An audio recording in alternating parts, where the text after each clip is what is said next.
Hey, it's Norm from Tested.com. Welcome to Friday. There is no MakerBot mystery build today. Will's out actually in Portland for a conference at the XOXO conference. So I thought I'd invite you back into my home and give you a little preview of a project I'm working on and what we'll be talking about next week on Tested. So in front of me, I have a bunch of computer components, and that's because I'm building a whole new computer to use at home, also to test. As we've talked about in the podcast, Intel provided us with one of their new Haswell-E processors, and that's what we'll be testing. It's very exciting. I've been building computers for a long time now, and it's been a while since I actually refreshed what I have for our testing bed and also what we've been using for our video encoding here on Tested. So Haswell-E is the latest generation of Haswell, and I wanted to go over some of the new technologies because it's not just a new CPU that they released. There's some exciting new other computer technologies that go along with it. So first, the processor, which is right here.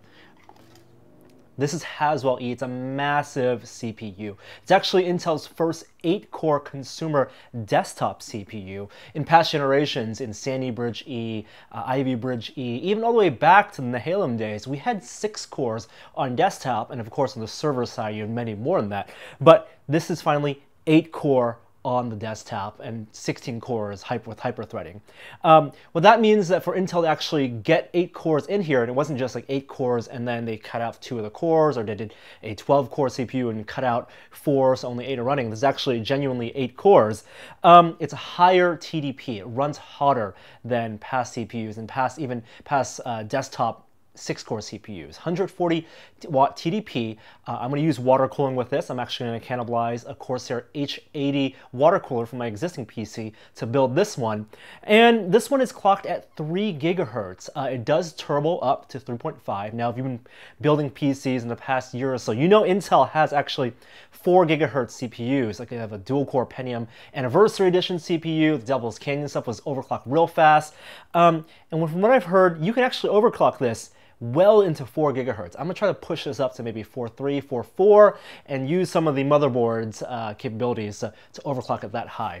Speaking of the motherboard, to support Haswell-E, which is a Socket 2011 CPU, version 3, so it's not the same as the Socket 2011 and the past 6-core CPUs or past high-end CPUs, this is not socket compatible with the past motherboard. So there was a new motherboard chipset release with Haswell-E. It's called X99. I have one here from ASUS. This is the ASUS X99 Deluxe. They're high-end motherboard. It's about $380. Now they do have all the way down to like a $285, $100 cheaper with a lot of the same functionalities. But this one has some features I actually want to use for this system.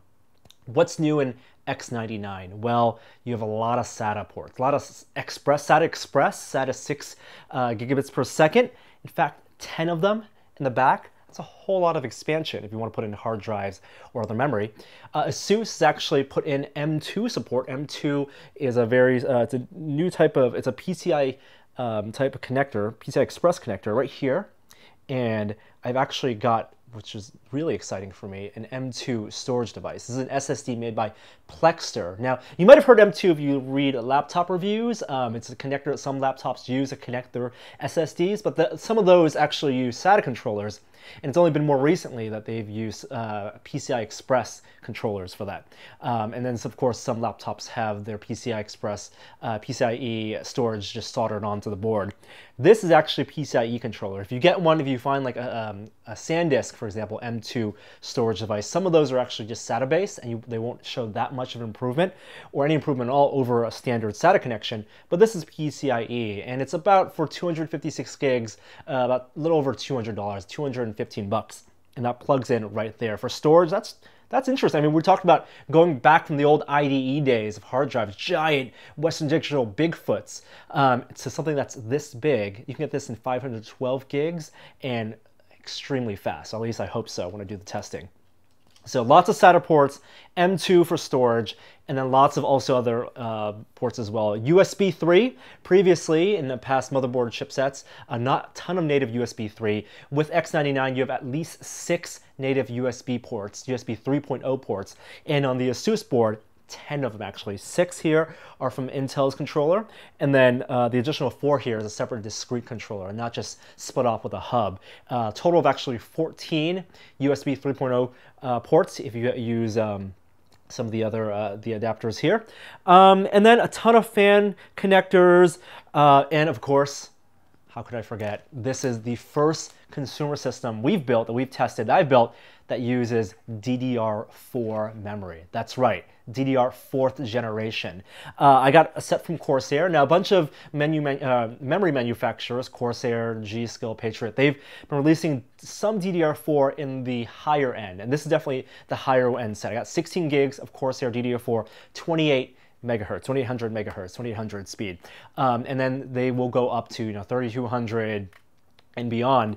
But the base spec is actually 2133, a really solid 2133. Not many manufacturers are actually making 2133 megahertz DDR4 right now. I think Crucial is one of them, and definitely cheaper, and those can also be overclocked. But I'm starting off with what's most readily available, which is this 2800. So I have a Corsair power supply, HX750, 750 watts, and I will be taking the GTX 780 GPU. Now, I do hear rumblings that NVIDIA could be releasing a new generation of GPUs really soon, but I will be taking the 780, GTX 780, the trusty 780, from my existing desktop and putting that on here, putting that water cooler on here, and doing a bunch of testing. So we'll be doing some gaming benchmarks, but really for Haswell-E, the reason you would buy a CPU of this caliber, $1,000 CPU. It's Intel's fastest consumer desktop CPU, and they do have a 6-core Haswell-E, fewer cores, and also fewer PCI lanes.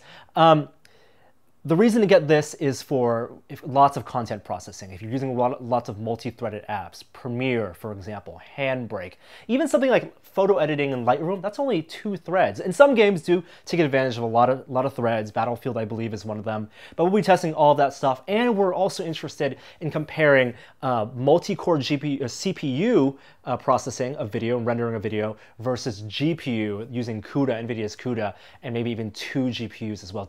How does 2 780s and CUDA and GPU-based rendering compare to the Haswell-E, $1,000 CPU? So I'm excited to build this system. That's a little bit of a preview for what's coming next week. Come back untested, and next week we will promise have another Print a Mystery object, maybe some interesting stuff like 3D scanning as well. So have a great weekend, guys. I'm Norm from Tested, and I'll see you guys next week.